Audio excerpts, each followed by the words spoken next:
Artificial intelligence म्हणजे नक्की काय आणि याचा आपल्या आयुष्यावर काय परिणाम होणार आहे? लोकप्रियता म्हणजे दर्जा नाही. पण मग असं खूप तो एक पिढीची गोष्ट असते की आपले पेरेंट्स आपल्याला सांगत असतात की ह्यापासून दूर राहा किंवा असं काहीतरी. नॉट दॅट माझे पेरेंट्स सांगतात, पण सगळ्यांच्या वतीने मी असं एक म्हणते. हां, तर खरंच ह्याला कंट्रोल करणं किंवा अवॉइड करणं हे सगळं करणं पॉसिबल आहे का खऱ्या टाइम? पण आपण आता हे का म्हणतोय की इमोशन आहे किंवा नाहीये, कारण आपण दोन्ही काळ पाहिलेले आहेत. सो ह्यातला मेन कन्सर्न आहे की पुढे जाऊन असे जेव्हा मुलं जन्मतील त्यांना हे सत्य माहीतच नाही, ज्यांना फक्त एकच सत्य माहिती आहे की जे AI जनरेट करतं तेच इमोशन आहे. सो ह्यासोबत आपण कसं डील करणार आहे? खरंच या सगळ्याचा आपल्याला आयुष्यात उपयोग आहे का, हे तारतम्य मुलांना लहानपणापासून शिकवलं पाहिजे. म्हणजे तुला जी गोष्ट मागतोयस, तुला जी गोष्ट हवीशी वाटतेय, तू ज्या गोष्टीचा हट्ट करतो आहेस त्याची तुला खरंच गरज आहे का? तो आत्ता बोलताना मला एक मगाशी मुद्दा आठवला. शनिवार आणि रविवारचे जे सिनेमा असायचे ना, तर आम्हाला शनिवारचा सिनेमा मराठीचं पूर्ण पाहायची परवानगी होती. सोमवारी सकाळी शाळा लवकर असते म्हणून रविवारी संध्याकाळी 7:30ला झोपायचं. तर कित्येक हिंदी सिनेमे मी इंटरव्ह्यू पर्यंतच पाहिले त्या काळात, आणि मोठा झाल्यावर मग मी इंटरव्ह्यू नंतरचा पार्ट पाहिला. पण फक्त त्या काळची स्टोरी जनरली माहिती असायची. तर आपण जसं म्हणतो की प्रत्येक वेळेस टेक्नॉलॉजीच्या स्पीडमध्ये जरी फरक असला तरी प्रत्येक वेळेस जेव्हा ती येते तेव्हा लोक एक सर्टन टाईप ऑफ नवीन काहीतरी घडलंय असं म्हणूनच घेतात. सो आत्ता जसे लोक AI आल्यानंतर असे फ्रीक आउट होत आहेत, तसे तेव्हा झाले होते का म्हणजे तुमच्या काळामध्ये? हे मनोरंजन जे आहे ते मनोरंजन हे जेवणातल्या चटणीसारखं आहे किंवा डेझर्टसारखं आहे. तू बाऊल भरून चटणी घेऊन बसत नाही जेवायला, किंवा तू पातेलं भरून श्रीखंड घेऊन जेवायला बसत नाहीस. तुला इतर सर्व गोष्टी लागतात. असतं म्हणजे आमच्या लहानपणी तू जेव्हा मोबाईलचे हट्ट करत असशील तेव्हा आमच्या लहानपणी आम्हाला मोबाईल नव्हता म्हणून तुला मिळणार नाही. गंमत अशी झाली की या बदलाचा प्रचंड वेग वाढलाय खूप. नमस्कार, जगण्यातील काहीच्या आजच्या एका स्पेशल एपिसोडमध्ये तुम्हा सर्वांचं मनापासून स्वागत. आजचा एपिसोड का स्पेशल आहे याचं कारण तुम्हाला आता नक्कीच कळेल. 2च दिवसांनी आपण युवा दिवस साजरा करत आहोत, आणि ह्या युवा दिवसाच्या निमित्ताने आजच्या ह्या स्पेशल एपिसोडला आपण सुरुवात करूया असा आमचा प्लॅन होता, आणि त्यानुसार आजचा एपिसोड. आर्टिफिशियल इंटेलिजन्स हा शब्द गेले काही वर्षापासून आपण ऐकतोय. आपल्या नंतरची जी पिढी आहे त्या पिढीच्या तोंडून येणारा वारंवार हा शब्द आपल्या मनामध्ये अनेकदा आपलं अज्ञान, शंका किंवा भीती व्यक्त करतो. अनेकदा ते अव्यक्तही राहतं, आणि हे नक्की काय प्रकरण आहे बुवा हे आपल्याला नक्की समजत नाही. त्यासाठीच आजचा एपिसोड.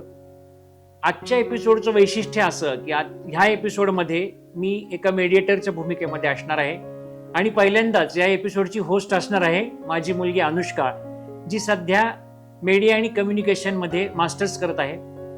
आजच्या एपिसोडचा मुख्य हेतू हाच होता की या एपिसोडमधून आजच्या तरुण पिढीला बोलतं करणं, त्यांची भूमिका किंवा त्यांचे प्रश्न या एपिसोड मार्फत समजून घेणं, आणि भविष्यामध्ये हा आपला प्रयत्न कसा वाटतोय या अनुषंगाने आम्ही पुढचे एपिसोड जे आपले महिन्यातून एकदा येतील त्यामध्ये अनुष्काच ह्यामध्ये होस्ट असेल.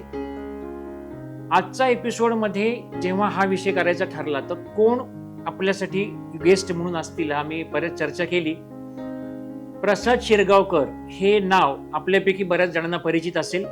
जे लोक फेसबुकवर ऍक्टिव्ह असतात त्यांचा प्रसाद हा एक ऑलमोस्ट कॉमन मित्र असतो, कारण नुसतंच डिजिटल टेक्नॉलॉजिस्ट ही त्याची जी एक डिग्री किंवा त्याचा जो व्यवसायाचा भाग आहे इथपर्यंतच मर्यादित न राहता आयुष्यातल्या ज्या अनेक अंगांना टच करून आपल्या त्या गोष्टी आपल्या सर्व मित्रपरिवारामध्ये सांगणं, त्याविषयी त्यांना माहिती देणं आणि त्याविषयी मोकळ्या हाताने आपलं ज्ञान वाटणं हा मला प्रसादचा एक फार आवडता गुण आहे. आणि त्यासाठीच मला आजच्या एपिसोडमध्ये प्रसादलाच पहिल्यांदा आपण बोलून त्याच्याशी या गप्पा मारू. हा एपिसोड तुम्हाला कसा वाटलाय नक्की कळवा. आपल्या घरातील मुलांबरोबर हा एपिसोड आपण बसून पहा, आणि अनेक आपले जे लहान मित्र असतील त्यांना नक्की हा एपिसोड शेअर करा, फॉरवर्ड करा. अशा अनेक विषयांवर यापुढे आपण बोलणार आहोत. आजच्या एपिसोडविषयी काही तुम्हाला शंका असतील, काही याच्याविषयी प्रश्न असतील तर कमेंट सेक्शनमध्ये नेहमीप्रमाणे आम्हाला विचारा. आपल्या प्रश्नांची जास्तीत जास्त उत्तरे आम्ही देण्याचा नक्कीच प्रयत्न करू. आणि आजच्या एपिसोड नंतर हे चॅनल जर अजून सबस्क्राईब खरंच केलेलं नसेल तर नक्की सबस्क्राईब करा. आणि आता आपण भेटूया प्रसाद.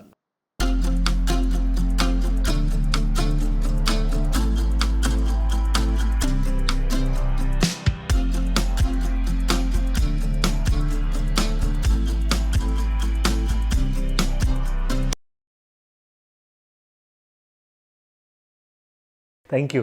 मला बोलवलं तुम्ही याबद्दल ॲक्च्युली माझं खूप मनापासून धन्यवाद. तुमचे एपिसोड्स मी बघत असतो. फार सुंदर काम करताय तुम्ही. आणि जसा तू म्हटला, जशी अनुष्का ज्या वयाची आहे एक्झॅक्टली त्याच वयाचा माझा मुलगा आहे. त्यामुळे आपण आपली पिढी आणि ही नवीन पिढी जी गॅजेट्स घरात असताना जन्माला आलेली आहे आणि ती किती लिलया ही सगळी टेक्नॉलॉजी वापरतात हे आपण बघत आलो आहे. त्यामुळे या विषयावरती गप्पा मारायला अगदीच म्हणजे फार फार धमाल येणार. आणि मुख्यतः आजचा हेच हेतू असा आहे की अनुष्काच ते जास्त प्रश्न विचारेल. मध्ये मला त्याविषयी आपल्या पिढीला काय वाटतं हे मी मध्ये मध्ये त्यावरती बोलेन. तर कर अनुष्का सुरुवात. तर सर्वात आधी म्हणजे माझा असा प्रश्न आहे की जेव्हा हे आर्टिफिशियल इंटेलिजन्स वगैरे आलं काही दिवसांपूर्वी, आपण म्हणू की काही वर्षांपूर्वी, तेव्हा त्याबद्दल अर्धवट माहिती, मिसअंडरस्टँडिंग, मेनली अफवा, या गोष्टी खूप जास्त आहेत. तर बेसिक्स पासून सुरुवात करायची तर आर्टिफिशियल इंटेलिजन्स म्हणजे नक्की काय? हा फारच महत्त्वाचा. आणि ॲक्च्युली हा प्रश्न कोणी विचारत नाही, कारण लोक गृहीत धरतात. एक समोर जे चित्र मांडलं जातं न्यूजपेपरमधून, मीडियामधून, सोशल मीडियामधून, आणि त्याच्यात आर्टिफिशियल इंटेलिजन्स संबंधी बातम्या असतात फक्त, की AI मुळे आता हे होणार आहे, AI मुळे आता ते होणार आहे, AI मुळे जॉब्स जाणार आहेत, AI मुळे असं प्रचंड इधर बागोलबोवा असतो किंवा एकदम प्रचंड रोजी चित्र असतं की आता सगळं आयुष्य आपलं कमालीचं बदलणार आहे. पण मुळात AI म्हणजे काय हा प्रश्न विचारायला जायला किंवा तो शोधायला जायला आणि सर्वसामान्य माणूस कचरतो. त्याला समजत नाही, कारण काहीतरी टेक्नॉलॉजीचं काहीतरी भयंकर दिसतं. आणि आपण सगळे सायन्स फिक्शन सिनेमे बघितलेले असतात आणि त्याच्यामध्ये एकदम आपल्याला सगळ्यांना कंट्रोल करणारा कोणतरी मोगॅम्बो बसणारे कुठेतरी, आणि तो मोगॅम्बो तिथले सर्व्हर सगळे चालवून आपल्याला कंट्रोल करणारे आपल्या सगळ्यांचे आयुष्य, असं काहीतरी एक कल्पना सायन्स फिक्शन्समधून आलेली असते. तर AI म्हणजे आर्टिफिशियल इंटेलिजन्स म्हणजे मराठीत कृत्रिम बुद्धिमत्ता. म्हणजे यंत्र जी आहेत ती यंत्र ही त्यांच्यामध्ये माणसांसारखी बुद्धिमत्ता निर्माण करणं, त्यांनी माणसांसारख्या बुद्धिमत्तेचा विचार करणं किंवा त्या पद्धतीने त्यांनी समोरच्या माहितीचं विश्लेषण करून त्याच्यावरती माणसांसारखे निर्णय घेऊ शकणं. आता यंत्र हे आणि माणूस याच्यातला जर का, म्हणजे आधीचं कॉम्प्युटर सगळं करत होताच की हे सगळं बरंचसं, मग त्याच्यात आणि आर्टिफिशियल इंटेलिजन्समध्ये काय फरक आहे? तर कॉम्प्युटर इतकी वर्ष, म्हणजे कॉम्प्युटरच्या सुरुवातीपासून 1950-60मध्ये जे अगदी पहिले कॉम्प्युटर आले तिथपासून ते गेल्या 20 वर्षात जे खूप वेगाने वाढलं आहे कम्प्युटिंग, आणि आता मोबाईलच्या रूपाने एक छोटा कॉम्प्युटरच आपल्या सगळ्यांच्या खिशात असतो. तर त्याच्यामध्ये जे प्रोग्रॅमिंग सगळं केलं जायचं ते तरी माणसाने केलेलं प्रोग्रॅमिंग असायचं. म्हणजे त्याच्यामध्ये त्याला लॉजिक सांगायला लागायचं, म्हणजे त्याला आपल्याला स्टेप्स द्यायला लागायच्या. म्हणजे जर का फ्लोचार्ट तुम्हाला माहिती असेल की अमुक झालं तर तमुक कर, अमुक समोर तुला इनपुट मिळाला तर तमुक निर्णय घे, अशा पद्धतीने त्याला एक लॉजिकल फ्लोनी माणूस प्रोग्रॅमिंग करून कॉम्प्युटरला सांगायचा की तू कसं ॲनालिसिस कर, तू कसं वाग, तू कसा विचार कर. आर्टिफिशियल इंटेलिजन्समध्ये त्याचे 5-6 वेगवेगळे कॉम्पोनंट्स आहेत. म्हणजे एकच आर्टिफिशियल इंटेलिजन्स नावाचं काही एक सॉफ्टवेअर किंवा एक कंपनी किंवा एक प्रोग्रॅम असा नाही आहे. तर त्या क्षेत्राच आहेत, संपूर्ण एक मोठं क्षेत्र आहे आणि त्याचे 6 वेगवेगळे विभाग आहेत. आणि त्यातला पहिला विभाग जो आहे त्याचं नाव मशीन लर्निंग किंवा डीप लर्निंग हा त्याचा एक सब एरिया आहे. सो त्याच्यामध्ये माणसांनी कॉम्प्युटरला प्रोग्रॅमिंग शिकायच्या ऐवजी त्याला तो स्वतः आहे त्या डेटावरून शिकू शकेल अशा पद्धतीचं प्रोग्राम त्याला दिला आहे. म्हणजे त्याला आपण लॉजिकल स्टेप सांगत नाही, पण त्याला आपण 1 billion data points, 2 billion data points असं देतो आणि त्या सगळ्यावरून तो एक 3-4 वेगवेगळ्या पद्धतीने तो शिकू शकतो. म्हणजे काही सुपरवाइज लर्निंग असतं, काही अनसुपरवाइज, खूप टेक्निकल न होता. म्हणजे काही माणसं सांगतात की हा निर्णय तू घेतलेला बरोबर आहे का, हा नाही. म्हणजे अगदी साधं उदाहरण दिलं की समजा त्याला आपण 1000 पक्ष्यांचे वेगवेगळ्या पद्धतीचे फोटो दिले आणि त्याला फक्त माणसाने एक माणूस समोर बसला आहे सुपरवाइज लर्निंगमध्ये आणि तो हा पोपट आहे, हा कावळा आहे, हा चिमणी आहे, असं तो त्याला सिलेक्ट करून सुरुवातीलाच फक्त सांगतो आणि नंतर त्याला जो काही त्या ॲनालिसिस झालं आहे त्याच्यानुसार त्याला आपण एक नवीन फोटो दिला तर हा पोपट आहे का कावळा आहे का चिमणी आहे कॉम्प्युटर ओळखतो. आणि हे लॉजिकल प्रोग्रॅमिंग ह्याच्यात नसतं, तर तो शिकलेला असतो की काय काय फीचर्स असतील. जसं माणूस आपण जसं शिकतो की बाबा छोट्या आकाराची करड्या रंगाची अशी अशी चोच असलेली जो पक्षी असतो ती चिमणी, काळ्या रंगाचा मोठी चोच असलेला कावळा, हे आपल्या मेंदूत सहज घडतं. पण ते सहज घडण्यासाठीचं शिक्षण हे कॉम्प्युटर त्या मशीन लर्निंगमधून करतं. त्याला लॉजिकल शिकावं लागतं. जसं मशीन लर्निंग हा एक भाग झाला त्याचा, नॅचरल लँग्वेज प्रोसेसिंग हा त्याचा दुसरा एक भाग झाला. म्हणजे जसं माणसाला भाषा समजते, समोर बसलेला माणूस काहीतरी आपल्याशी बोलतो आहे, त्याचा अर्थ काय आहे आणि त्या अर्थानुसार तो आपल्याला प्रश्न विचारतोय का तो आपल्याला काहीतरी करायला सांगतोय आणि त्याच्यानुसार आपण काय केलं पाहिजे, हे नॅचरल लँग्वेज प्रोसेसिंग आहे. सो हे सुद्धा कॉम्प्युटरला प्रोग्रॅमिंग केलेलं नसतं, पण त्याला हे हजारो लाखो कोट्यावधी म्हणजे अनंत अशी त्याला डॉक्युमेंट्स देऊन तिथे माणसाची भाषाच शिकवलेली असते आणि त्याच्यामुळे तो समोरचा माणूस आपल्याला प्रश्न विचारतोय का काय करतोय हे तो ओळखू शकतो आणि माणसाच्या भाषेत त्याला उत्तर देऊ शकतो. कॉम्प्युटर व्हिजन हा त्याचा तिसरा एक भाग आहे. कॉम्प्युटर व्हिजनमध्ये काय होतं तर कॅमेऱ्यामधून कॅमेरा लावला आहे आणि त्याला जो कॅमेऱ्याचा फीड येतोय सतत, तर जसं माणूस समोर काय चाललं आहे ते समजू शकतो आणि त्याचं ॲनालिसिस करू शकतो, तसं आता कॉम्प्युटर ॲनालिसिस करू शकतो की समोर ही 2 माणसं बसलेली आहेत आणि ह्या 2 माणसं आणि त्यांची बॉडी लँग्वेज, कारण मी असे शेकडो चित्र ॲनालाइज केलेली आहेत, याच्यावरून मला असं वाटतं की बाबा हे कोणाचा तरी इंटरव्ह्यू घेत असावेत, हे कोणाशी तरी गप्पा मारत असावेत. या सगळ्यावरून असं मला वाटतंय की हे कदाचित वडील आणि मुलगी असावेत. असं सगळं या प्रकारचं जे माणूस आपली बुद्धिमत्ता करते, ज्याच्यामध्ये साऊंड आला, ज्याच्यामध्ये व्हिजन आलं, ज्याच्यामध्ये भाषा आली, ज्याच्यामध्ये लर्निंग आलं, हे सगळं कॉम्प्युटिंग पॉवर्स करू शकणं म्हणजे आर्टिफिशियल इंटेलिजन्स. म्हणजे तुम्ही आत्ता उत्तर देताना म्हणला की आर्टिफिशियल इंटेलिजन्स हे माणसासारखं आहे, तर आता ते माणसाऐवजी वापरलं जाईल का, हा एक प्रश्न सगळ्यांच्या मनात निर्माण होतो. हा सगळ्यात मोठा भीती सध्या आहे आणि बऱ्याच प्रमाणात ती ॲक्च्युली खरी पण होती आणि ती होईलही. अनेक बाबतीत होईल, काही बाबतीत होणार नाही. म्हणजे कसं होतं की माणसाऐवजी काही अत्यंत जोखमीची कामं जी असतात ती माणसाऐवजी आर्टिफिशियल इंटेलिजन्सनी केली, किंवा त्याच्यातला रोबोटिक्स नावाचा एक भाग मगाशी सांगायचा राहिला. रोबोटिक्स हा आर्टिफिशियल इंटेलिजन्सचा एक भाग आहे. तर माणसाची बरीचशी कामं रोबोट्स करू शकतील, रोबोटिक्स या क्षेत्रामुळे होऊ शकतील. म्हणजे अगदी उदाहरण द्यायचं झालं तर रोबोटिक सर्जरीबद्दल सध्या आपण ऐकतो की अत्यंत क्लिष्ट सर्जरी आहे, अत्यंत रिस्की सर्जरी आहे, जी तुम्ही रोबो असिस्टेड म्हणा किंवा प्रत्यक्ष खूप ज्याला कौशल्य माणसाचं लागतं ते कौशल्य तो रोबो करू शकतो, रोबोसारखं यंत्र करू शकतं आहे. किंवा मॅन्युफॅक्चरिंग इंडस्ट्रीमध्ये जिथे खूप रिगरस 12-12 आणि 18-18 तास उभं राहून करायचं काम आहे, तिथे रोबोज आहेत की जे दमतच नाहीत ना, ती यंत्र आहेत, ती दमत नाहीत आणि ती माणसापेक्षा जास्त ॲक्युरेट आहेत, ती करू शकतायत. सो असे अनेक जॉब्स आहेत की जिथे जोखमीचं काम, खूप रिस्क असलेलं काम, खूप वाईट परिस्थितीमध्ये एन्व्हायरमेंटमध्ये असलेलं काम हे करण्यासाठी रोबोज वापरले जातील आणि ते कदाचित तो खूप स्वागतार्ह बदल आहे की जिथे माणसाच्या आयुष्याला रिस्क आहे तिथे रोबो आला आणि ती रिस्क कमी झाली. म्हणजे आयदर काम करणाऱ्या माणसाच्या किंवा ज्याच्यावर काम करतोय त्या व्यक्तीच्या आयुष्याची रिस्क कमी होणं हे रोबोटिक्समुळे घडू शकतं. सो तिथले जॉब्स हे बदलले तरी लोकांना काही वाटणार नाही. पण नॅचरल लँग्वेज प्रोसेसिंगचं उदाहरण घेतलं तर ChatGPTचा सध्या भयंकर बोलबाला आहे आणि त्याचे DALL-E 3 आणि तो इमेजेस जनरेट करतो. आणि सो ह्याच्यामुळे कंटेंट रायटर्स यांच्या जॉबचं काय होणार की जे लोक पार जाहिरातींकरता काहीतरी कॉपी लिहून देतात, जे मार्केटिंग ब्रोशर्स लिहून देतात, जे प्रचंड मोठी इंडस्ट्री आहे. ॲडव्हर्टायझिंग इंडस्ट्रीमधला कंटेंट रायटिंग हा खूप मोठा भाग आहे. तर या कंटेंट रायटर्सचे जॉब्सचं काय होणार? कारण पूर्वी समजा एक ब्रोशर एक माणूस 15 दिवसात करू शकत असेल, तर ही जे ChatGPT सारख्या सर्व्हिसेस आहेत ते म्हणजे 15 माणसांचं काम एक माणूस फक्त योग्य ते प्रॉम्प्ट्स टाकून करून घेईल. मग ते उरलेल्या लोकांचं काय होणार? तिथपासून ते आता फार तो ChatGPT त्यासारखी जनरेटिव्ह लँग्वेजेस ज्या आहेत, जी मॉडेल्स आहेत, ती कथा लिहू शकतात, ती कविता लिहू शकतात, ती कादंबऱ्या लिहू शकतात, ती सिनेमाची स्क्रिप्ट्स लिहू शकतात. ते काय वाटेल त्या गोष्टी तुम्ही त्याला जो प्रॉम्प्ट द्याल ते लिहू शकता. आता हे सगळं सध्या माणसासारखं परफेक्ट आहे का, तर अजिबात नाही. पण त्याच्याकडे स्वतःकडे शिकण्याची खूप क्षमता आहे आणि ते खूप वेगाने शिकतं आहे आणि त्याला जी प्रोसेसिंग पॉवर लागते ती खूप वेगाने त्याला मिळते आहे. तर त्यामुळे या अनेक क्षेत्रांमधले जॉब्सवरती इम्पॅक्ट होईल.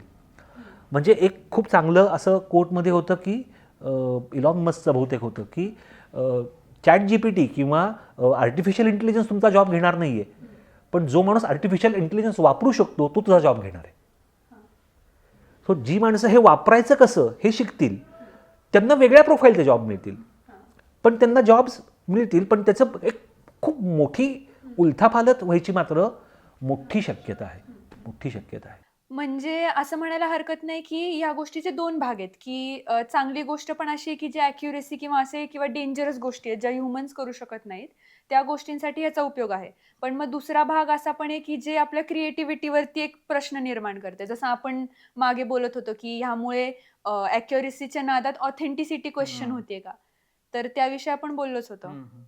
तर त्याविषयीच मला नेहमी असं वाटतं की समजा ते कादंबरी लिहितंय, काही लेख लिहितंय, सगळ्यांचे सारखेच जेव्हा दिसायला लागतील तेव्हा खरं ज्यांनी मनाने विचार करून लिहिलंय, किंवा बऱ्याचदा म्हणजे मी जावेद अख्तर यांचे बरेचसे एपिसोड ऐकले, त्यात त्यांनी असं लिहिलं होतं की जेव्हा मी एखादं गाणं लिहितो आणि मी जेव्हा कुठल्या तरी ताज हॉटेलच्या एका रूममध्ये बसून ते गाणं लिहिताना माझ्या डोळ्यात पाणी आलेलं असेल, तर रायबरेलीमधल्या एखाद्या छोट्या मिनी थिएटरमधला एखादा माणूस ते पाहताना रडण्याची शक्यता आहे. तर शेवटी बऱ्याचदा असं वाटतं की काही असो, भावनेला हात घालणं पहिला महत्त्वाचा मुद्दा असतो एखाद्या माणसाच्या. तर तुम्ही एखादं ब्रोशर लिहून घ्या, जाहिरात करून घ्या, किंवा आजही आपण कित्येक ज्या जाहिराती दिवाळीच्या काळात मुद्दाम येतात त्या 99% जाहिरातींमध्ये कुठेतरी आपल्याला भावनेला हेलावणारा नॉस्टॅल्जिया, आपल्या लहानपणाच्या आठवणी, याच्यावरती सगळा तो भावनेचा एक मेन पट मांडल्यासारखा असतो. तर हे सगळं होऊ शकेल का, होऊ नये असं मला वाटतं. पण ह्याला काय म्हणता येईल या विषयावरती? हो, याच्यात आता 2-3 मुद्दे आहेत. पहिला मुद्दा आहे की तो म्हणजे AI जे एखादी कथा तयार करतं तर ती क्रिएटिव्ह प्रोसेस आहे का खरंच. हा एक प्रोसेस म्हणून जर का बघितला तर तो कशावरून करतो, त्यांनी आजपर्यंत त्याला आपण लाखो कथा वाचायला दिलेल्या आहेत. कथा म्हणजे काय हे त्याला माहिती आहे, ती कशा पद्धतीने मांडली जातं हे त्याला माहिती आहे. आणि त्याला पण प्रॉम्प्ट दिला आहे की एका शहरातल्या एक तरुणी यांची प्रेमकथा लिही आणि त्यांच्या लग्नाला घरून विरोध आहे. अशा प्रकारच्या ज्या त्यांनी लाखो कथा वाचल्या असतील त्याच्यावरून साधारण याचं स्ट्रक्चर कसं असतं त्याला माहिती आहे, आणि तशी तो कथा तुम्हाला एक कारखान्यातून चकली पाडणार की पाडून देईल. व्हेअरॅज माणूस जेव्हा कथा लिहितो, लेखक जेव्हा एखाद्या कथा लिहितो, तुला आता काय मी वेगळी सांगायची गरज नाही, तुझ्या कादंबऱ्या म्हणजे अशा आतून आलेल्या सगळ्या असतात, आणि तर तो त्याची प्रोसेस प्रत्येक माणसाची वेगळी असते. त्यांनी ती माणसं पात्र कुठेतरी बघितलेली असतात, त्याला एखादा प्रसंग बघितलेला असतो आणि त्याच्यावरून अरे हे असं घडलं तर काय, किंवा त्याला त्या कुठल्या तरी प्रसंगामधला कुठल्या तरी माणसांमधला काहीतरी एक कॉन्फ्लिक्ट त्याला दिसलेला असतो आणि हा कॉन्फ्लिक्ट तो लार्जर दॅन लाईफ करतो. याचं क्रायसिस झालं तर काय होईल आणि याचं रिझोल्युशन कसं होईल याचं त्या लेखकाचं स्वतःचं जे व्हिजन आहे ते तो त्या कथेमधून मांडतो. ही प्रोसेस AIला काही जमत नाही.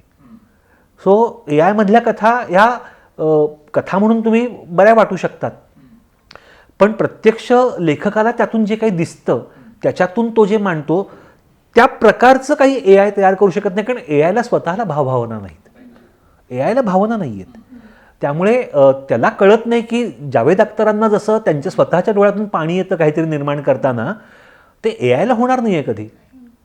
तो त्याच्या पद्धतीने रंपाट गझल लिहून दे म्हटल्यावरती रदीफ आणि काफिया जुळेल आणि असे 5 शेर आले की झालं, आणि या मीटरमध्ये लगा लगा झालं पाहिजे म्हणजे गझल. पण त्यातला प्रत्येक शेर, माणसांच्या मध्यरात्री हिंडणारा सूर्य मी, माझी या साठीनं माझा पेटण्याचा सोहळा, हे सुरेश भट लिहू शकतात, कारण ते रात्रभर जागून वर्षानुवर्ष गझल लिहायचे म्हणून. या ताकदीचा शेर AI लिहू शकेल का, माहिती नाही. सध्या तरी याचं उत्तर नाही आहे. आता सध्या अशी बरीच टूल्सही आहेत उलटी की जे एखाद्या लिहिलेली गोष्ट आहे ती AIने लिहिलेली आहे का नाही हे जनरेट करणारी, हे शोधणारी, डिटेक्ट करणारी टूल्स आली आहेत. त्यामुळे आता कुठलाही तुम्ही CV आला किंवा काही समोर आलं की अरे बाबा मुळात यांनी हे AI वरून वापरून तयार केलं आहे का, हे बघता येऊ शकतं. पण क्रिएटिव्ह प्रोसेसमध्ये हा मोठा मुद्दा आहे की विशेषतः कथा, कविता, क्रिएटिव्ह रायटिंग, स्क्रिप्ट्स या बाबतीमध्ये AI माणसाच्या तोडीचं निर्माण करू शकेल का, हे सध्या उत्तर त्याचं माहीत नाही आपल्याला. असे काही बाबतीमध्ये चित्रकला समजा घेतलं तर कुठे उपयोग होऊ शकतो, तर मला काहीतरी इमॅजिन केलं आहे आणि मला ते कसं दिसेल हे व्हिज्युअलाइज करायचं आणि कुठेतरी मला मांडायचं आहे ते, की माझ्या लेखात वापरायचं आहे. मी लेखक आहे, मला चित्र नाही काढता येत, पण माझ्या लेखात मी काहीतरी लिहिलं की बाबा फ्रेंच संस्कृती आणि भारतीय संस्कृतीचा मिलाफ, आणि त्याच्यात मला मोनालिसा जर का साडी नेसली तर कशी दिसेल असं जर का दाखवायचं आहे, तर मी चित्रकाराला कोणतरी सांगून ते काढून घेण्याऐवजी जर का मी हे ChatGPTला सांगितलं तर तो मला 10 सेकंदात तसं चित्र तयार करून देतो. सो आपल्याला सपोर्ट म्हणून वापरणं, ही जी आपली क्रिएटिव्हिटी आहे त्याच्याकरता वापरणं. आता व्हिडिओजही असे तयार करायला लागलाय. सो मला एक छोटंसं रील करायचं आहे, काहीतरी मला विषय समजावून सांगायचा आहे, पण अख्खं रील करायला माझ्याकडे वेळ नाही आहे किंवा तेवढे रिसोर्सेस नाही आहेत, तर मला एक 5 मिनिटाचं रील, ज्याला थोडंसं साऊंड ॲड कर, त्याला काहीतरी व्हिज्युअल्स ॲड कर, आणि मला हा विषय मांडायचा. तो विषय माझा आहे, त्याचा कंटेंट माझा आहे, पण तो मांडण्यासाठी लागणारी जी सगळी आहे ती सगळं AI तयार करते. So if you use it as a support, ते फारच सुंदर आहे. किंवा मी लेखक आहे, मी कथा एखादी लिहिली आहे पूर्णपणे आणि त्याच्यातला काही भाग मला आवडत नाही, त्याचा अगदी साधं ग्रामर चेक करायचं आहे, त्याची मला शैली चेक करायची आहे, हे सगळं मी यायला सांगितलं, अरे हे सगळं वाच बाबा आणि ह्याच्यामधून तुला काही प्रश्न पडले तर मला सांग, हे आपण करता येऊ शकतो. सो क्रिएटिव्ह प्रोसेसला सपोर्टिव्ह म्हणून हे AI वापरणं हे खूप खूप म्हणतात त्याला फायद्याचं आहे आपल्याला. त्याची स्वतःची कलात्मक जाण, कलात्मक निर्मिती काही आहे का आणि त्याचं काही पुढे होईल का, हे काही कोणाला माहीत नाही. पण आपण हे आत्ता का म्हणू शकतो हे कंपॅरिझन, कारण आपण दोन्ही काळ, म्हणजे आत्ता जरी आम्ही म्हणू की आम्ही 2000 नंतर जन्मलेलो आहे, तरी पण आमच्या पण लहानपणी असा काळ होता जेव्हा फोन नव्हते. म्हणजे काही काळ होता की 2011-12 मध्ये आम्ही 4थी-5वीत असू तेव्हा आला असेल. पण आपण आता हे का म्हणतोय की इमोशन आहे किंवा नाहीये, कारण आपण दोन्ही काळ पाहिलेले आहेत. सो ह्यातला मेन कन्सर्न आहे की पुढे जाऊन असे जेव्हा मुलं जन्मतील ज्यांना हे सत्य माहीतच नाही, ज्यांना फक्त एकच सत्य माहिती आहे की जे AI जनरेट करतं तेच इमोशन आहे. सो ह्यासोबत आपण कसं डील करणार आहे? हा मोठा प्रश्न आहे खरं. म्हणजे आता अमितच्या आमच्या पिढीने तर सगळ्यात पहिला जो फोन बघितला तो असा डायल करायचा फोन असायचा आणि तो मिळण्याकरता 5-5 वर्षे वेटिंग असायचं, वेटिंग पिरियड असायचा. म्हणजे अप्लाय करायला लागायचं आणि 5 वर्षांनी फोन यायचा घरी, जो आता 5 मिनिटात जर का मोबाईल आणला नाही तर काय आपली अस्वस्थता आपल्याला असते माहिती आहे. सो तिथपासून ते आत्ताच्या स्मार्टफोनपर्यंतचं ट्रान्झिशन आमच्या पिढीने बघितलं आहे. तुझी पिढी, माझ्या मुलाची पिढी जी आहे 2000 अर्ली 2000मध्ये जन्मलेली, तुम्ही जन्मलात तेव्हा निदान घरात मोबाईल फोन तरी होता, पण स्मार्टफोन तुम्ही तुमच्या आयुष्यात बघितलं पहिल्यांदा. ते 3-4 वर्षाचे 5 वर्षाचं असेल तेव्हा स्मार्टफोन आले. आयफोन 2008-9ला काहीतरी आला, आयपॅड, आयफोन. त्याच्यानंतर स्मार्टफोनची गेल्या 15 वर्षात फक्त हे सगळं घडलं आहे आपल्या सगळ्यांच्या आयुष्यामध्ये.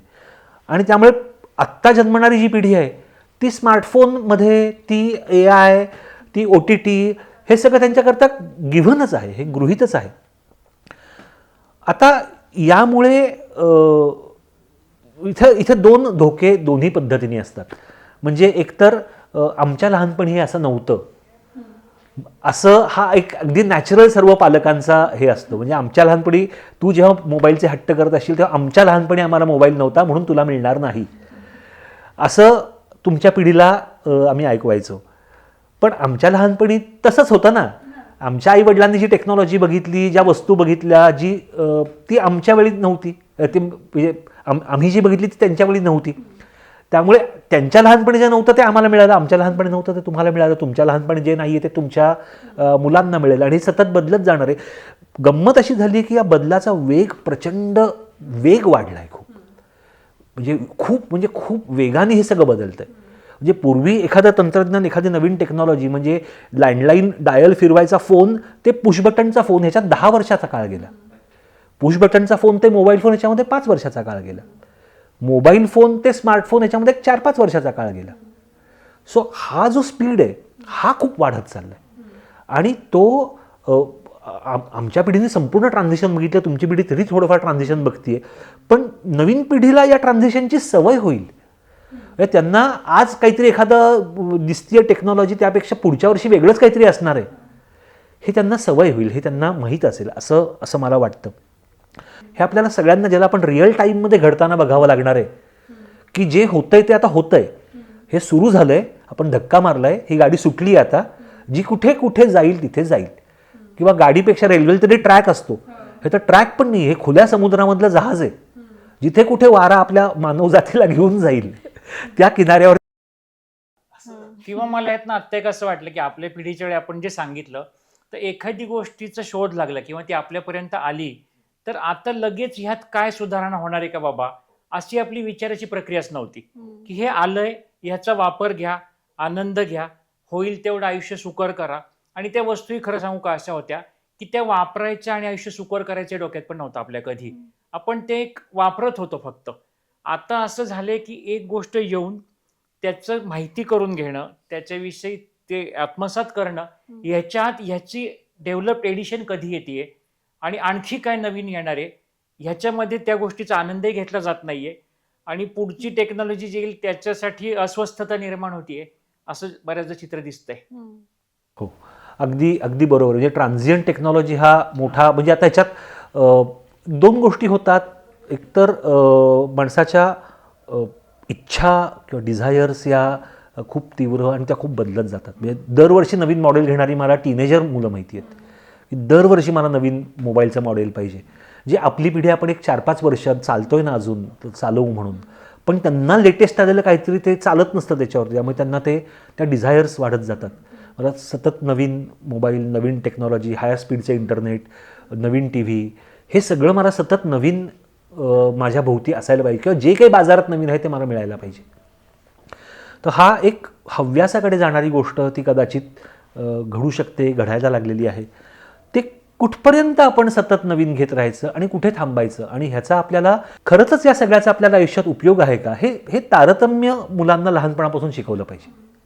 म्हणजे तुला जी गोष्ट मागतोयस, तुला जी गोष्ट हवीशी वाटतेय, तू ज्या गोष्टीचा हट्ट करतो आहेस, त्याची तुला खरंच गरज आहे का, हे वयाच्या अक्षरशः 3ऱ्या-4थ्या वर्षापासून त्या मुलांना आईवडिलांनी संवादामधून सतत प्रश्न विचारून शिकवत राहिलं पाहिजे की अरे ही तुझी गरज आहे का, ही तुझी इच्छा आहे, is it your need or your desire. तर हे त्या मुलांना सांगत राहणं, विचारत राहणं गरजेचं आहे. म्हणजे यावरून मला असं आठवलं की आम्हाला जेव्हा मीडियामध्ये लेक्चर्स घेतात तेव्हा असं म्हणतात की आधीच्या काळापर्यंत इव्होल्युशन आणि रेव्होल्युशन दोन्ही होत होतं, बट आता फक्त इव्होल्युशन होतंय पण रेव्होल्युशन काहीच होत नाहीये. तुमच्या या बोलण्यावरून मला तो पॉइंट आठवला. ॲब्सोल्युटली. आणि तुम्ही आता म्हणत होता की तेव्हाच्या काळामध्ये एक सर्टन टेक्नॉलॉजी होती, त्याच्या सगळ्या प्रोग्रेसमध्ये एक डिस्टन्स होतं किंवा असं काही. तर आपण जसं म्हणतो की प्रत्येक वेळेस टेक्नॉलॉजीच्या स्पीडमध्ये जरी फरक असला तरी प्रत्येक वेळेस जेव्हा ती येते तेव्हा लोक एक सर्टन टाईप ऑफ नवीन काहीतरी घडलंय असं म्हणूनच घेतात. सो आत्ता जसे लोक AI आल्यानंतर असे फ्रीक आउट होत आहेत, तसे तेव्हा झाले होते का म्हणजे तुमच्या काळामध्ये? खरं तर हो, म्हणजे प्रत्येक नवीन बदल्यानंतर लोक फ्रीक आउट होतातच आणि दोन्ही पद्धतीने, म्हणजे घाबरतातही भयंकर आणि एक्साइटही भयंकर होतात. म्हणजे आमच्या लहानपणी black and white T V असायचा आणि त्या ब्लॅक अँड व्हाईट टी व्हीवरती फक्त संध्याकाळी 7 ते 9 कार्यक्रम असायचे आणि शनिवारी मराठी सिनेमा आणि रविवारी हिंदी सिनेमा असायचा. तर शनिवार रविवार संध्याकाळ सगळे हातपाय धुवून सिनेमा बघायला तेवढंच असायचं फक्त. ते जाऊन जेव्हा कलर टी व्ही आणि त्याच्यानंतर लगेच केबल टी व्ही नावाचा प्रकार आला, त्या केबल टी व्हीवरती एक 25-30 चॅनल असायचे, 25-30 चॅनल, पण 24 तास सुरू असणारे. आणि त्याच्यातला सिनेमाचा वगैरे जे चॅनल जे लोकल केबलवाला आहे तो एक स्वतःचा सिनेमाचा चॅनल त्याचा असायचा, तो व्हिडिओ कॅसेट तिकडे लावायचा सिनेमे, आणि हे 24 तास सिनेमे सुरू आहेत. तर तेव्हा लोक हे फ्रीक आउट झाली होती की आता काय होणार. एकदा फक्त सिनेमा बघायचा सोडून तुम्ही आता 24 तास सिनेमे माणसं बघायला लागलेली आहेत. आमच्या मुलांचं काय होणार. आमच्या लहानपणी 10वीची परीक्षा आली म्हणून घरातली केबल बंद करून टाकणे. तो आत्ता बोलताना मला एक मगाशी मुद्दा आठवला. शनिवारी आणि रविवारचे जे सिनेमा असायचे ना, तर आम्हाला शनिवारचा सिनेमा मराठीचा पूर्ण पाहायची परवानगी होती. सोमवारी सकाळी शाळा लवकर असते म्हणून रविवारी संध्याकाळी 7:30ला झोपायचं. तर कित्येक हिंदी सिनेमे मी इंटरव्ह्यू पर्यंतच पाहिले त्या काळात. आणि मोठा झाल्यावर मग मी इंटरव्ह्यू नंतरचा पार्ट पाहिला, पण फक्त त्या काळची स्टोरी जनरली माहिती असायची की तो हिरो विलन त्याचा खात्मा करणे, फक्त तो खात्मा कसा होता एवढा मोठा झाल्यावर पाहिला होता. काय बात आहे. तर त्यामुळे ऑफकोर्स फ्रीकआउट लोक होतात, प्रत्येक बदलानंतर होतात. म्हणजे आधीच्या पिढीला असं वाटतं की आता हे जे काही नवीन आलेलं आहे, हे नवीन तंत्रज्ञान आपल्या मुलाबाळांना काय वापरणं जमणार नाही आणि त्यांचं आता पार भविष्य अंधारात गेलेलं आहे, त्यांची आता पार पूर्ण असं प्रत्येक पिढीला. म्हणजे आता समजा थिएटर्समध्ये फक्त सिनेमे असायचे, जेव्हा नाटकं होती ती नाटक जाऊन 40च्या दशकामध्ये 50च्या दशकात अचानक थिएटर्स झाली भरपूर आणि सिनेमे लागायला लागले. तर आधीच्या पिढीला वाटत असेल ना की आम्ही वर्षातून एक नाटक बघायचो, आता दर शुक्रवारी नवीन सिनेमा येतो, माझा मुलगा दर शुक्रवारी मॅटिनीला जाऊन कॉलेज बुडवून सिनेमे बघतो. वाया जाणार ही पिढी, कारण सिनेमात काय काय विचित्र दाखवतात त्या सगळ्या त्यांच्या आयुष्यावरती परिणाम होणार आणि ही पिढी वाया जाणार. पण ती काय पिढी वाया गेली नाही. म्हणजे आपल्या आईवडिलांची, आमच्या आईवडिलांना वाटायचं की अरे black and white T V सोडून हे आता 24 तासाचं केबल टी व्ही घरात आलेलं आहे, 24 तास हे लोक सिनेमे बघणार, काय बघतात माहिती नाही आपल्याला, त्यात इंग्लिश सिरियल वगैरे बघतात. आता ही पिढी वाया जाणार. आमची ही पिढी काही वाया गेली नाही. त्यामुळे आता आमच्या पिढीला जर का वाटतं की OTT कंटेंट बघून पुढची पिढी वाया जाईल, तर तुम्ही काही वाया जायची शक्यता मला वाटत नाही. सो फ्रीकआउट लोक होतात, फ्रीकआउट, कारण हा बदल खूप मोठा असतो सडनली, एस्पेशली एंटरटेनमेंटची पण त्याचबरोबर शिक्षणाची, दोन्हीची अवेलेबिलिटी खूप मोठ्या प्रमाणात एक्सप्लोड होते अचानक. आणि मग या एक्सप्लोजनमुळे काय परिणाम होणार आहे नक्की आयुष्यावरती हे लोकांना कळत नाही. जोपर्यंत तुम्ही फक्त मुलांना आपण त्याचं तारतम्य शिकवत राहिलो की अरे हे आहे सगळं, पण हे मनोरंजन जे आहे ते मनोरंजन हे जेवणातल्या चटणीसारखं आहे किंवा डेझर्टसारखं आहे. तू बाऊल भरून चटणी घेऊन बसत नाही जेवायला, किंवा तू पातेलं भरून श्रीखंड घेऊन जेवायला बसत नाहीस. तुला इतर सर्व गोष्टी लागतात आणि त्याच्यातला हा एक भाग आहे. हे जर का हे आमच्या आईवडिलांनी आम्हाला शिकवलं, आम्ही तुम्हाला सांगायचा प्रयत्न केला, तुम्ही तुमच्या मुलांना सांगायचा प्रयत्न कराल, हे जर का असेल ना, तर मग असू देत ना, किती का गॅजेट्स असे ना, किती का माध्यमं असे ना, किती का AI काही करत असे ना, ती तरुण जातील मुलं. आणि पिढी वाया जाण्याचा जो विषय असतो ना, तर प्रत्येक जनरेशनमध्ये काही भागातले लोक वाया गेलेले असं आपण म्हणू शकतो, आणि काही त्यातलं त्या काळात सुद्धा तारतम्य बाळगून वागणारे लोक आहेतच. त्या काळची ती आमिष होतीच, त्याला बळी पडत होतेच. फक्त आताही आपण पाहतोच की आता मुले काही वेगवेगळ्या क्षेत्रामध्ये करतच आहेत काम, हे सर्व असताना आजूबाजूला असंही आहे.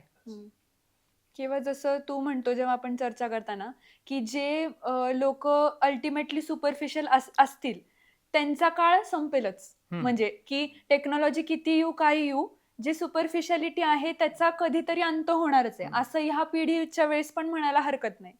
म्हणजे असा मुद्दा त्यातला होता की एखादी गोष्ट केव्हा आणि कशी वापरायची हे कळण्यासाठी तुमच्यामध्ये ती डेप्थ असावी लागते, की त्याचा कसा मला हुशारीने वापर करून घेता येईल, हा त्यातला बऱ्याचदा मुद्दा असतो. ॲब्सोल्युटली. आणि दुसरं असं आहे की जे ही तुमची जी नवीन पिढी आहे त्याला त्यांच्यापर्यंत टेक्नॉलॉजी त्यांच्यापर्यंत पोहोचवणे थांबवू शकणार नाही आहोत ना आपण, किंवा टेक्नॉलॉजीचा वापरही आपण थांबवू शकणार नाही आहोत. म्हणजे आता मोबाईल उद्यापासून बंद म्हणजे बंद हे घडू शकणार नाही आहे. सो ती आहे technology which is it's there in our lives and it's affecting our lives in a big way, पण वी कॅनॉट स्टॉप इट, आपण थांबवू नाही शकत आहोत. पण मग असं खूप तो एक पिढीची गोष्ट असते की आपले पेरेंट्स आपल्याला सांगत असतात की ह्यापासून दूर राहा किंवा असं काहीतरी. नॉट दॅट माझे पेरेंट्स सांगतात, पण सगळ्यांच्या वतीने मी असं एक म्हणते. हां, तर खरंच ह्याला कंट्रोल करणं किंवा अवॉइड करणं हे सगळं करणं पॉसिबल आहे का खऱ्या टाईममध्ये? हाही खूप महत्त्वाचा मुद्दा आहे. म्हणजे मला एक डिस्टिंक्ट फरक ह्याच्यात असा वाटतो की प्री कोविड काळ आणि पोस्ट कोविड काळ याच्यात खूप फरक पडला आहे एकूणातच सर्वांच्या ॲटिट्यूडमध्ये. म्हणजे कोविडच्या आधी 3 वर्षांच्या 4 वर्षांच्या आधी मला असे पालक हे माहीत आहेत की जे सांगायचे की आमच्या मुलांना आम्ही मोबाईल देत नाही, आम्ही देणार नाही, आणि त्यांना ते 18 वर्षाचे होईपर्यंत कशालाही ॲक्सेस नाही. आणि मुलांनी तेव्हा ओके असायची बरीचशी मुलं की नाही आहे माझ्याकडे नाही आहे, हट्ट करत असतील नसतील, पण इट वॉज ओके. कोविड झाला आणि दुसऱ्या दिवशी सगळ्यांनी शाळा ऑनलाईन होणार जाहीर केलं, आणि ऑलमोस्ट 1-1.5 वर्ष सर्वजण घरामध्ये आणि ऑनलाईन होते, आणि ऑलमोस्ट 100% मुलांना देशातल्या तेव्हा त्यांचे मोबाईल किंवा शेअर्ड मोबाईल किंवा लॅपटॉप, टॅबलेट्स हे दिलं गेलं. कारण शिक्षण चालू राहील म्हणून. आता कोविड संपून 3 वर्ष होऊन गेली आहेत, ऑनलाईन बिनलाईन सगळं बंद झालं आहे, सगळं शाळेत जाऊन हो घडतं, पण मोबाईल नाही काढून घेतलेले, ते काढूनच घेता येत नाहीत आता. तर त्यामुळे ही टेक्नॉलॉजी त्या पॅन्डेमिकमुळे अक्षरशः घुसली आहे प्रत्येकाच्या आयुष्यामध्ये, आलेली आहे. ती आता थांबवता येणं शक्य नाही. आता सगळे वापरायला लागलेत, प्रत्येकाच्या नावाचा मोबाईल आहे, प्रत्येकाच्या घरात मोबाईल आहे. त्याचा जो काही बरा वाईट परिणाम आहे तो प्रत्येकाच्या आयुष्यावरती होतोच आहे. मग करायचं काय आपण? तर त्याचे जे दुष्परिणाम आहेत बरेचसे, ते दुष्परिणामांचं एक मोठ्या प्रमाणावरती एज्युकेशन एक तर दिलं पाहिजे सगळ्या माणसांना. एक ह्याच्यातली अत्यंत गांभीर्याने घेतला पाहिजे असा एक डेटा असा आहे की भारतामध्ये ऑन ॲन ॲव्हरेज रोजचा मोबाईलचा वापर ॲडल्ट्सचा हा किती तास असेल? 7 तास. ऑन ॲन ॲव्हरेज 7 तास मोबाईल वापरला जातो रोज, वेगवेगळ्या कारणांकरता. बोलणं असो, चॅटिंग असो, गेमिंग असो, सोशल मीडिया बघणं असो, सर्व प्रकारे. बरं, याचा अर्थ जर का मी 2 तास वापरत असेल तर म्हणजे 12 तास वापरणार कोणतरी आहे. या लेव्हलला तो वापरला जातो आहे. या लेव्हलला तो मुलांमध्ये गेमिंग हा पार्ट, विशेषतः त्यांना असलेल्या ऑनलाईन रिस्क्स हा पार्ट, हे सगळं कशामुळे घडते? कारण तुम्ही इतके तास ते वापरतात. सो जसं हे टेक्नॉलॉजी थांबवणं शक्य नाही आहे, पण त्याचबरोबर त्याच्यापासून जे धोके आहेत त्या धोक्यांबाबतचा अवेअरनेसच नाही आहे. ते धोके माहितीच नाही आहेत, ते धोके पोचतच नाही आहेत लोकांपर्यंत. म्हणजे आता जरा RBIनी कॅम्पेन सुरू केले. रोज आपण पेपरमध्ये बघतो की या प्रकारच्या कॉल्सना उत्तर देऊ नका, त्या प्रकारच्या SMS ना रिप्लाय देऊ नका, इथे क्लिक करू नका, तिथे क्लिक करू नका. सो जसा ही टेक्नॉलॉजी थांबवता येणं शक्य नाही आहे हे जितकं खरं असलं तरी याच्यामुळे आलेले जे संपूर्णपणे नवीन प्रकारचे धोके आहेत ते थांबवण्याकरता नव्याने काहीतरी काम केलं पाहिजे. आणि ऑफकोर्स या टेक्नॉलॉजीचे खूप फायदे पण आहेत, म्हणून ती आपल्या आयुष्यात आहे.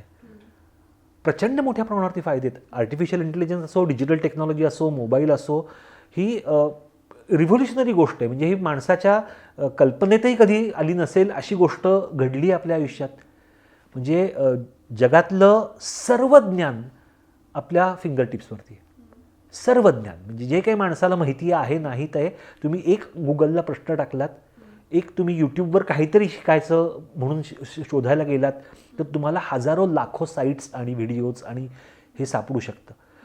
पण मग त्यातून असं नाही होते का की मग आता हे सगळ्यांनाच अवेलेबल आहे, म्हणजे ह्याला काही लॉजिकच किंवा फिल्टरच राहिलं नाही?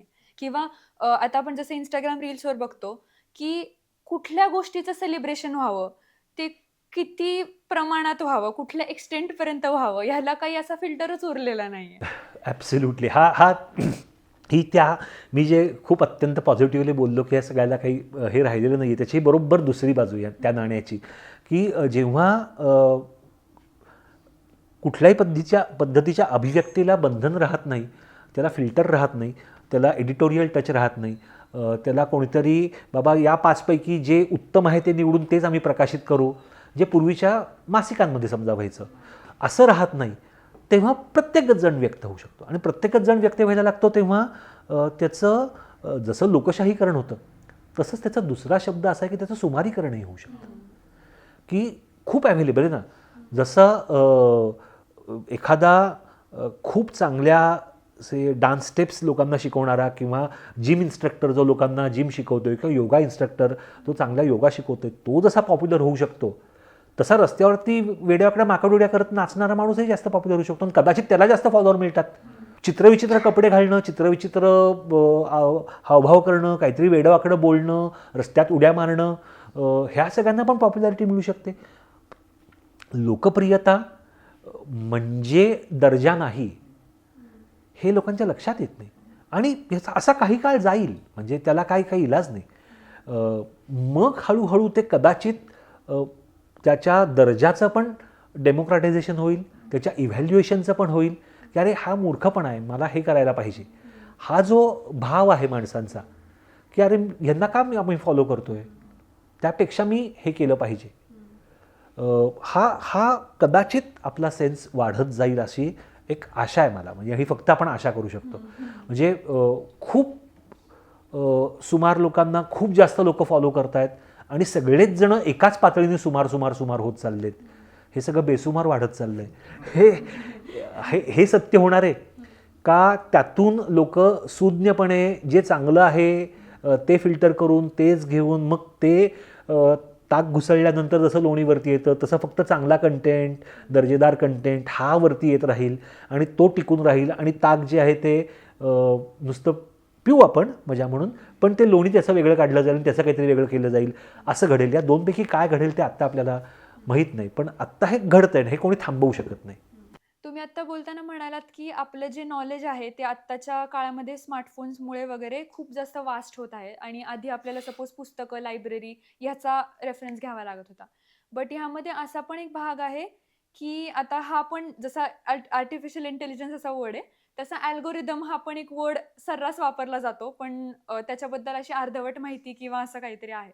तर एक तर अल्गोरिदम म्हणजे नक्की काय, आणि ह्या सर्च रिझल्ट्समध्ये आपण बघतो इंस्टाग्राम, फेसबुकवर किंवा गुगलवरती आपण एखादा सर्च केला, जर उद्या पप्पानी एक सर्च केला आणि मी एक सर्च केला तर दोघांना सेम टॉपिकवरती कम्प्लिटली वेगळे रिझल्ट्स येतात. किंवा इंस्टाग्राम, फेसबुकवरती ज्या गोष्टी मला आवडतात तेच गोष्टी ते परत परत दाखवत राहतं एका फिल्टर बबल सारखं. तर मग आपण खरंच असं म्हणू शकतो का की आपल्याला दरवेळेस नवीनच माहिती मिळते जर आपल्याला ते आपल्याच पर्सनॅलिटीच्या भोवती फिरवत आहे? हा एक मोठा महत्त्वाचा परत मुद्दा आहे या सर्व बाबतीतला, की या सर्व कंपन्यांचे काही अल्गोरिदम असं काही असतं का, आणि ते अल्गोरिदम कशासाठी असतात, ते काय करतात. आता फेसबुक, इंस्टाग्राम हे सोशल मीडिया प्लॅटफॉर्म आहेत. त्यांचा बिझनेस मॉडेल काय आहे? लोकांनी जास्तीत जास्त फेसबुक किंवा इंस्टाग्राम वापरावं हा त्यांचा बिझनेस मॉडेल आहे. त्यामुळे ते काय करतात की आलेला जो माणूस आहे त्याला जे इथं गुंतवून ठेवेल अशा गोष्टीच त्याला आपण दाखवत राहायच्या. त्याच्याकरता तो माणूस कोण आहे, त्याचं वय काय आहे, त्याची बॅकग्राऊंड काय आहे, तो कुठल्या प्रकारच्या पोस्ट देतो, तो कोणाला कसं इंटरॅक्ट करतो, ह्या सगळ्याचा प्रचंड मोठा अभ्यास करून ते तुम्हाला असं समोर तुमच्या कंटेंट ओतत राहतात की तुम्ही त्यातून बाहेरच पडू शकणार नाही. हे जे त्यांचं प्रोग्रॅमिंग आहे त्याला अल्गोरिदम म्हणतात. की जे सोशल मीडियावरती इंस्टाग्राम, फेसबुक, एक्सवरती कदाचित असतील, हे असे असतात की तुम्ही ज्यांना फॉलो करता ते प्लस तुम्ही ज्यांना फॉलो करता त्याच्यावर आधारित कंटेंट हा तुम्हाला या कंपन्या सतत तुमच्यासमोर आणत राहतात का, जेणेकरून तुम्ही याच्या बाहेरच पडणार नाही. एकदा फेसबुक उघडलं की माणूस तो sir sir sir sir sir scroll करत बसेल आणि इथंच राहील. हा त्यांचा उद्देश आहे. गुगल, त्यांचा बिझनेस मॉडेल ते नाही आहे. कारण गुगलला जेव्हा आपण एखादी गोष्ट सर्च करतो तेव्हा आपण आलेल्या ज्या लिंक असतात तिथे क्लिक करून आपण गुगलच्या बाहेर पडतो. त्यामुळे आपण काहीही करून तासनतास गुगलवर बसणार नाही आहोत. आपल्याला जी माहिती हवी ती शोधली, लिंक सापडली आणि आपण बाहेर गेलो. मग त्यांचा बिझनेस मॉडेल काय आहे? जी आपण माहिती शोधत आहोत त्या माहितीशी संबंधित उत्पादनांच्या जाहिराती आपल्याला दाखवणं किंवा त्याच्यातला प्रमोटेड कंटेंट आपल्याला दाखवणं. सो फेसबुकवरती मी जे शोधतो आहे त्याची उत्तर या माणसाला काय आवडेल असं दिलं जातं. गुगलमध्ये आपण मी जे शोधतो आहे त्याचं उत्तर त्या माणसाला काय हवं आहे तसं दिलं जातं. आणि हा या दोनमधला मुख्य फरक आहे अल्गोरिदम्समधला. तर आता शेवटाकडे वळताना म्हणजे आपण आत्ता असं बोललो की आता टेक्नॉलॉजी आधीची जनरेशन आणि आत्ताची जनरेशन हे एक असं रिलेशनशिप सारखं आहे आणि काही गोष्टी ह्या जनरेशनमधल्या चांगल्या वाईट आहेत, काही ह्या जनरेशनमधल्या चांगल्या वाईट आहेत. तर आता आपण असं म्हणू शकतो का की ह्या दोन्ही जनरेशन्सनी एकमेकांकडून शिकून एक हार्मनी जसं आपण म्हणतो तशी एस्टॅब्लिश करावी, तर त्याविषयी तुम्हाला काय वाटतं? दोन जनरेशन्सनी एकमेकांकडून पासून शिकून हार्मनी जनरेट करावी ही गेल्या 5000 वर्षांची माणसाची सदिच्छा इच्छा आहे. असं टेक्नॉलॉजी स्पेसिफिक ह्याच्यामध्ये काही वेगळं आहे असं मला वाटत नाही. सो ही कायमचीच अपेक्षा आहे की नवीन पिढी जी आहे ती नवीन तंत्रज्ञानात आहे, ती नवीन युगात आहे, ती या युगात जन्मलेली आहे, ही टेक्नॉलॉजी खूप लिलया वापरते आणि त्यांच्याकडून जुन्या पिढीने ज्यांना ही टेक्नॉलॉजी वापरता येत नाही, त्यांना त्याचं नक्की काय ॲप्लिकेशन करायचे हे समजत नाही, ते त्यांनी शिकत राहावं. आणि त्या टेक्नॉलॉजीमध्ये ती वापरताना भाऊ तुम्ही तारतम्य कसं वापरा, त्याचा आयुष्यात उपयोग कसा करा हे जुन्या पिढीकडून शिकत राहावं. हे अगदीच म्हणजे ह्याच्या काय म्हणतात त्याला, इट्स अ नो ब्रेनर, हे व्हायला घडायला हवं. आत्ताही आपण जर का बघितलं तर आपल्याही आधीची पिढी म्हणजे आजी आजोबा त्यांना मोबाईल कसा वापरायचा हे नातवंडच शिकवतात.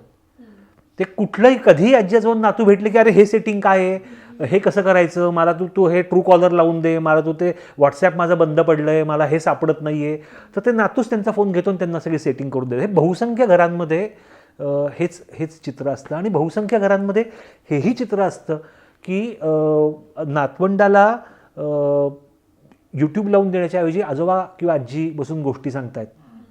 हे अजूनही एक अत्यंत सकारात्मक चित्र आपल्याकडे दिसतं की सो अजूनही जुनी पिढी गोष्टी सांगते आहे आणि नवीन पिढी त्यांना टेक्नॉलॉजी शिकवते आहे. सो ही जी देवाणघेवाण आहे ती सुदैवाने अशी सध्या तरी आहे, पण ती अशीच राहावं आणि या दोन्ही पिढ्यांमधला तंत्रज्ञान हा एक दुवा बनून राहावा, एक ब्रिज बनून राहावा. पण तो तेवढाच एक भाग आहे.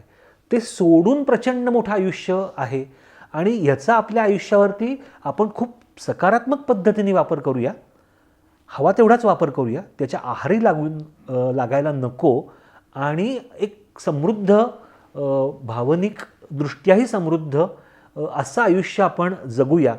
हे दोन्ही पिढ्यांनी करणं खूप गरजेचं आहे आणि ते करावं असं मला वाटतं. या नोटवरतीच आपण ह्याच्या शेवटाकडे येऊया. म्हणजे आत्ता बऱ्याच आपल्या प्रश्नांची उत्तरं मिळाली, बऱ्याच खूप आपल्या अनौपचारिक गप्पांमधनं हा विषय थोडा जो क्लिष्ट वाटत होता आधीपासून ऐकताना, तर लहानपणी आपल्याला निबंध असायचे, दूरचित्रवाणी शापकी वरदान असे नाही का, त्याचा तो ठरलेला असायचा की हे किती फायदेशीर आहे, पण शेवटी आपण त्याच्या आहारी जाऊ नका. म्हणजे 5,000 वर्षापासून कदाचित हा निबंध लिहिला जात असेल ह्या टाईपचा, की प्रत्येक नवी गोष्ट आल्यावर ती शापकी वरदान म्हणून.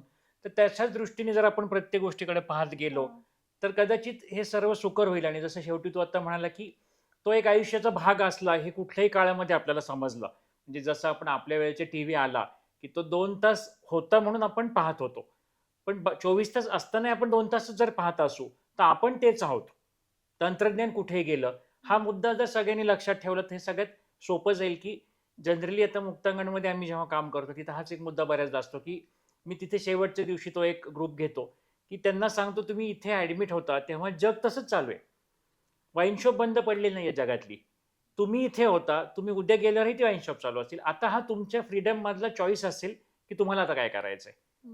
तर हे आयुष्यातल्या प्रत्येक टप्प्यावरतीच आपल्याला उपयोगी पडेल असं वाटतं या सर्व चर्चेतून. आणि बऱ्याचदा असं होतं की आता समजा आपण हा एपिसोड केला तर कोणी म्हणलं लगेच काय फरक पडला का, आमची मुलं तर तसंच घेऊन बसतायत. पण कित्येकदा असं वाटतं की अशा गोष्टींवरती अधूनमधून चर्चा व्हावी. ह्या निमित्ताने का होईना आपण एका आपल्या नंतरच्या पिढीचं म्हणणं ऐकून घेतोय. काही घरांमध्ये एपिसोड एकत्र आई वडिलांनी मुलांनी आजी आजोबांनी बसून पाहिला तर यातनं बऱ्याच गोष्टी घेण्यासारख्या असतील, आपल्यामध्ये त्यातनं बदल घडण्याची शक्यता निर्माण होऊ शकेल. तर आज आपल्या ह्या पहिल्याच एपिसोडमध्ये आपण म्हणजे तुझ्याशी गप्पा मारणं आमच्याशी सर्वात एक पहिला मन मोकळेपणाने हा एपिसोड करणं, कारण थोडंसं बेसिकली स्ट्रेसफुल असतं. आणि आज माझा हेतूच असा होता की जास्तीत जास्त अनुष्कानीच प्रश्न विचारावेत आणि त्यातून आपण नंतर एक एक सारांश ह्या सर्वाचा काढावा. तर तू आज इथे आलास, तुला तर मी थँक्यू धन्यवाद म्हणणार नाही. तर आपल्या छान गप्पा झाल्या आणि पुन्हा आपण एखाद्या नवीन विषयावरनं भेटू. जसं तुझ्या इंट्रोडक्शनलाच मी सांगितलं होतं की कुठल्याही विषयावरती बोलायचं तर तुझ्याशी गप्पा मारायला आम्हाला कायम आवडेल. अगदीच. आणि मला तुम्ही बोलवलं, खूप छान वाटलं गप्पा मारायला. अनुष्कानी तर फार छान प्रश्न, तिचा पहिला इंटरव्ह्यू घेतलेला असं अजिबात वाटलं नाही. खूप छान तयारी होती आणि तुझ्या प्रेक्षकांची सगळ्यांशी या निमित्ताने भेटता बोलता आलं. सगळ्यांचे खूप मनापासून आभार आणि छान वाटलं. भेटूयात परत.